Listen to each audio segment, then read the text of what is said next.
Semana a semana tenemos la visita de Pacho O'Donnell para conocer distintos episodios de la historia argentina y latinoamericana y también a distintas personalidades, distintos personajes de la historia argentina y latinoamericana. Volvemos a estar con Pacho, bienvenido. Vamos a ver, como solemos también hacer, un informe, ¿te parece? Claro que sí, vemos el informe respecto de Artigas y después lo debatimos con Pacho. La Revolución de Mayo y los gobiernos que la siguieron habían tenido un andar vacilante. La idea de declarar la independencia pareció afirmarse cuando la Logia Lautaro, encabezada por San Martín y Alvear, convocó a una asamblea que se reunió el 31 de enero de 1813. Sin embargo, la presión británica llevó al sector que encabezaba Alvear a postergar la declaración ansiada. En la provincia oriental, sin embargo, gobernaba un caudillo como José Gervasio Artigas, que basaba su autoridad en el apoyo de su pueblo.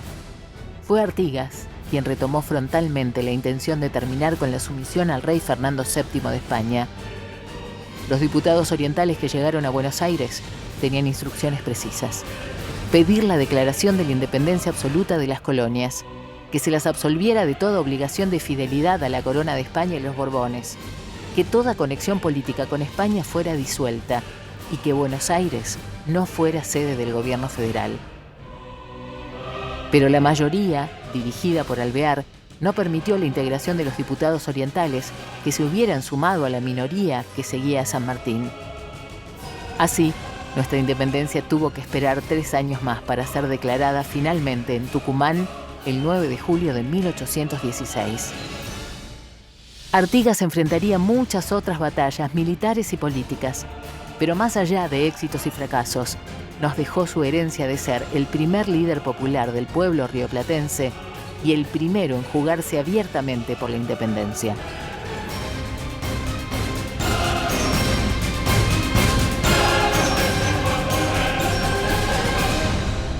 Pacho, y yo pensaba en jugarse también por el federalismo, pero contanos un poco más de quién fue José Gervasio Artigas. Antes diría, estábamos escuchando recién a la gente de Entre Ríos. Algunas de las cosas más importantes de Artigas transcurrieron en la provincia de Entre Ríos. Bueno, Artigas fue un personaje extraordinario de nuestra historia que en realidad nos la han querido dar como el independentista de la banda oriental, aquel que separó la banda oriental del Uruguay y de la Argentina, y no es cierto. O sea, Artigas nunca quiso separar la provincia oriental, como se le llamaba, del resto de las provincias unidas. Él lo que abogaba era por una confederación, es decir, por una organización federal, con una perspectiva absolutamente popular. Podría decirse que cuando se produce el 25 de mayo, hay 2 bandos en pugna por adueñarse de la revolución. El bando de los poderosos y el bando de los que representan los sectores populares. Yo el libro que escribí sobre Artigas lo subtitulé La versión popular de la Revolución de Mayo, porque algunos quisieron darle una impregnación verdaderamente de reivindicación de los derechos de los humildes, como Dorrego, como Artigas, como los caudillos federales, el mismo San Martín, Rosas, que son los que pierden finalmente porque se impone el unitarismo oligárquico centralista de Buenos Aires, que tienen todos los recursos para vencer porque tienen los ingresos de la aduana, que son los únicos ingresos significativos de las Provincias Unidas, tienen el apoyo de Inglaterra, tienen el apoyo de la masonería internacional, o sea que es una victoria cantada. Artigas tiene algunas aristas sumamente interesantísimas, como por ejemplo, él decidía las cosas por el voto popular, cosa que en ningún lugar del mundo se hacía. O sea, él convocaba a las grandes asambleas y en las asambleas, él, por ejemplo, la oración en su discurso original de Congreso de Tres Cruces, dice: el poder es de ustedes, le dice al pueblo. Yo solamente soy depositario. Dice, ahora que están ustedes ahí, mi poder cesa. O sea, él reivindicaba la soberanía popular. Él solamente era un representante. Bueno, en esas grandes asambleas se votaron las instrucciones de Artigas a la asamblea del año 13. ¿Y cuáles fueron esas instrucciones que irritaron a los porteños? Son prácticamente el programa federal que continúa hasta hoy prácticamente. Es por ejemplo, que los ingresos de la aduana, que acabo de decir, se repartieran equitativamente entre todas las provincias. ¿No? Casi como si dijéramos, bueno, la participación, ¿no es cierto?, de los ingresos nacionales de hoy se repartieron. O sea, algo que estaba en vigencia entonces sigue en vigencia o en no vigencia hoy.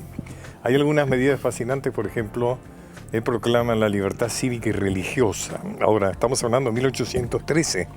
¿Qué quiere decir Artigas con libertad religiosa? No está hablando del judaísmo ni del islamismo.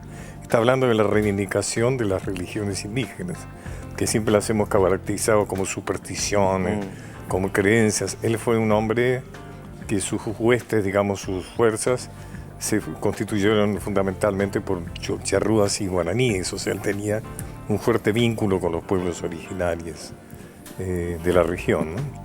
Él reivindicaba, bueno, como se dijo, el hecho de que la capital no estuviera en Buenos Aires. Se imagina cómo le cayó eso a los doctores. Bueno, hablando de cómo le cayó, ¿cómo termina la figura de Artigas teniendo en cuenta todo esto que nos contás? La figura de Artigas termina quizá como no podía dejar de terminar, y eso es un comentario un tanto oscuro, pues también como terminó Dorrego, como terminó San Martín, como terminó Rosas, todo con finales trágicos, o muertos, o asesinados, o exiliados para siempre, ¿no es cierto?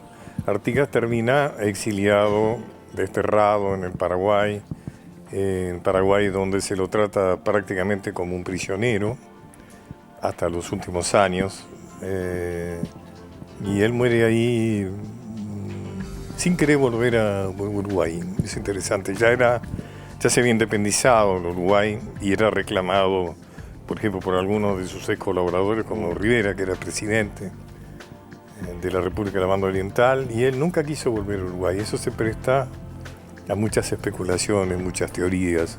O sea, como algunos dicen que nunca aceptó que se separara la Banda Oriental de las Provincias Unidas.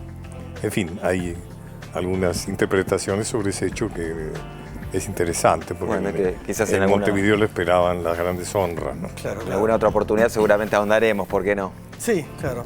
Gracias, Pacho. Claro, Artigas Gracias. es interminable. Interminable. Como estos grandes yo creo jefes, que estos grandes caudillos, ¿no? Como cada uno de los mini encuentros que tenemos. Sí, Digamos, sí. Son minis porque podríamos abrir la puerta y seguir hablando y hablando y hablando. Absolutamente. Pero bueno, la historia gracias. argentina es fascinante. Sin embargo, cuando se hace encuesta en los estudiantes, resulta que es una de las materias más aburridas. La historia. Y eso no es culpa de los estudiantes ni de los profesores, Sí, es que los temas, digamos, los textos han sido escritos por la historia oficial, que se ha encargado de hacer una historia absolutamente ¿Y no ha sido chata, nunca renovado eso? de fecha, y estamos en eso. Bien. Se va logrando poco a poco, pero Enhorabuena. muy lentamente. Gracias, Pacho. Gracias, Pacho.